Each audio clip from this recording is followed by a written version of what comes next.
Assalamualaikum warahmatullahi wabarakatuh. Bismillah, alhamdulillah, wassalatu wassalamu ala rasulillah wa ala alihi washabihi wa mawalah mabadah. Teman-teman sekalian, bahagia kita bisa ketemu lewat channel dakwah yang sangat sederhana ini setelah lama kita tidak mengaji lewat YouTube. Mudah-mudahan nikmat iman Islam serta kesehatan senantiasa diberikan Allah kepada kita sekalian. Allahumma amin. Teman-teman sekalian, saat ini coba kita ingin menjawab beberapa pertanyaan berkaitan dengan berita-berita yang viral berkenaan dengan haji yang tidak menggunakan visa resmi. Di headline berita banyak sekali narasi-narasi yang disampaikan oleh teman-teman wartawan. Ada yang menyampaikan dengan judul DPR dan pemerintah sepakat haji tidak sah tanpa visa resmi. Kemudian di headline yang lain, ini dari MUI, haji lewat jalur ilegal ini tidak sah. Lalu kemudian wartawan juga mengutip dari PBNU, haji ilegal ini sama artinya merampas hak kenyamanan jamaah yang legal atau yang lain. Nah, sesungguhnya bagaimanakah hukum haji ilegal menurut kacamata fikih? Jadi kita akan membahas dari sisi fikihnya. Nah, teman-teman sekalian, bagi pemerhati fikih, sesungguhnya pertanyaan ini sering ya dibahas, paling tidak masalah-masalah yang serupa.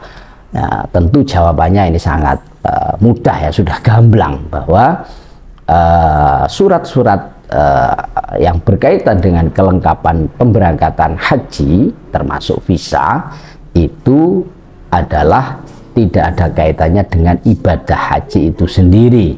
Jadi ini adalah amrun khoriji yang ghairul lazim. Jadi sesuatu yang memang harus ada tapi tidak ada hubungannya dengan ibadah haji itu sendiri. Maka ini tentu hukumnya hajinya ya tetap sah begitu. Kemudian karena dia tidak mengikuti aturan-aturan pemerintah, maka dari sinilah hukumnya haram. Jadi sama seperti as-sholah fil ardil mahsubah, sholat di tempat yang dia khosob maka sholatnya sah, tapi dari sisi bahwa dia khosob hukumnya haram ya, seperti as-sholah fi saubin mahsub ya, sholat memakai baju khosoban ini tentu sholatnya ya sah tapi hukumnya haram karena ada irisan khosob. Nah ini sama ya, jadi sudah maklum sesungguhnya. Nah, namun demikian ini bukan berarti kemudian kita menyetujui atau mendukung gitu ya, membela mereka haji ilegal, tidak ya. Jadi sekali lagi bahasa-bahasa di dalam headline pemberitaan baik di media sosial maupun elektronik, media televisi dan lain sebagainya, mungkin yang dimaksud tidak sah itu maksudnya adalah yang memang haram itu ya. Jadi bukan berarti hajinya tidak sah. Kenapa ini perlu kita sampaikan? Jadi menurut data yang sering disampaikan oleh pemerintah, memang saat ini dan mungkin tahun-tahun sebelumnya sama. Jadi masih ada puluhan ribu orang-orang yang menggunakan visa selain visa haji yang ada di tanah haram. Ya, jadi ini Indonesia saja. Nah ini banyak masyarakat kemudian yang dia hanya ikut travel ya, ikut orang yang mempunyai jasa pemberangkatan umroh haji ya, mereka ya tidak tahu begitu. Makanya ini kita sampaikan dari sisi keabsahan saya kira tidak usah resah, jadi ini tetap sah, tidak usah mengulang haji lagi artinya begitu ya. Tapi sekali lagi ini adalah haram ya. Maka yang kita dorong adalah kejujuran dan ketertiban dan ketaatan para penjual jasa, jadi para travel ini, agar ini tidak melayani haji-haji yang ilegal. Nah, apa dasarnya bahwa ini adalah haram? Tentu kalau pemerhati fikih tentu sangat familiar juga ya. Jadi kalau di dalam Al-Qur'annya ada surat An-Nisa itu ayat 59 dan ini kita sampaikan di layar, bahwa ketaatan kita itu tidak terhenti kepada Allah tapi juga kepada Rasulnya dan kepada pemerintah. Jadi ya ayyuhallazina amanu atiullaha wa atiur rasul wa ulil amri minkum. Kemudian pengejawantanya di dalam turas ini banyak sekali Yang familiar ya tentu di dalam Buhyatul Mustarsidin itu ya 189. Jadi yajibu imtisalu amril imam fi kulli ma lahu fi wilayah dan seterusnya, bahwa ketaatan kita kepada pemerintah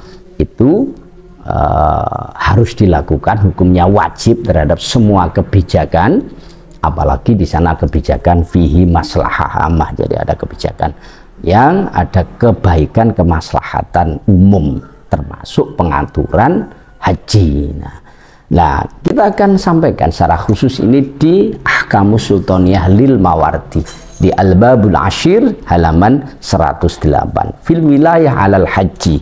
Jadi pemerintah ini punya kewajiban, sekali lagi punya kewajiban untuk mengatur haji. Jadi wilayatul imam alal haji berbani bisa disemak haduhuma antakuna ala taisiril hajij wasani ala iqamatil haji. Jadi kewajiban pemerintah di dalam pengaturan haji itu ada dua, yakni terkait dengan penataan pemberangkatan para calon haji, jamaah haji, kemudian penataan setelah ada di sana ya, di tanah haram.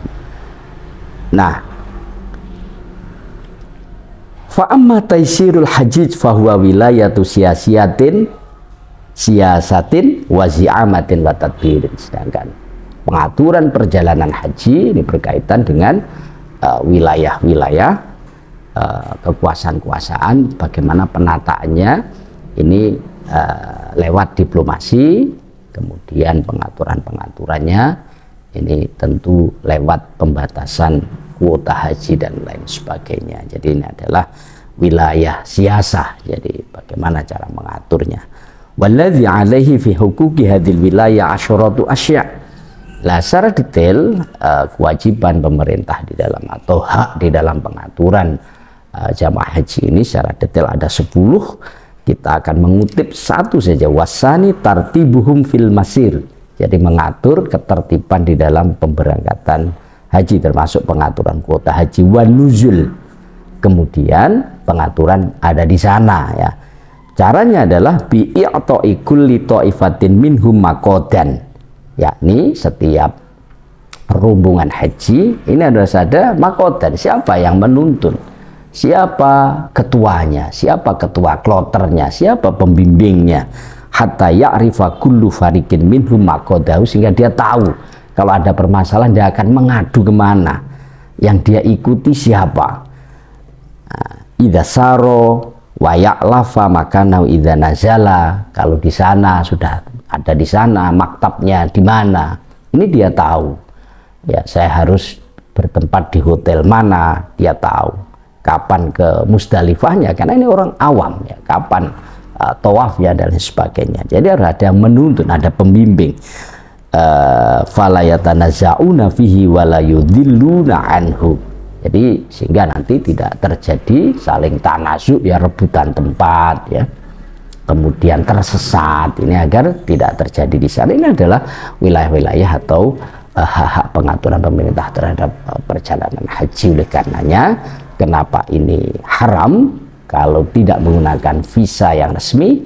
Tentu benar, karena ini mengganggu kenyamanan jamaah yang resmi, atau bahasa lain tentu dia adalah menggosok ya, jadi mengambil hak tempat orang lain, karena dia bukan orang yang diberi hak untuk menempat, untuk menggunakan jalan, mungkin menempat di hotel, menempat di maktab ini. Jadi inilah sisi-sisi keharamannya. Jadi saya tegaskan sekali lagi, kita dorong, bukan berarti kita mendukung ya haji-haji yang ilegal, tapi sebaliknya kita dorong agar ada ketaatan, ketertiban di semua KPIH, semua travel ini mengikuti aturan-aturan pemerintah. Bagaimanapun nanti yang jadi korban adalah masyarakat. Demikian, mudah-mudahan ini bisa membawa manfaat bagi kita sekalian. Wallahul muwaffiq ila aqwamit thoriq. Wassalamualaikum warahmatullahi wabarakatuh.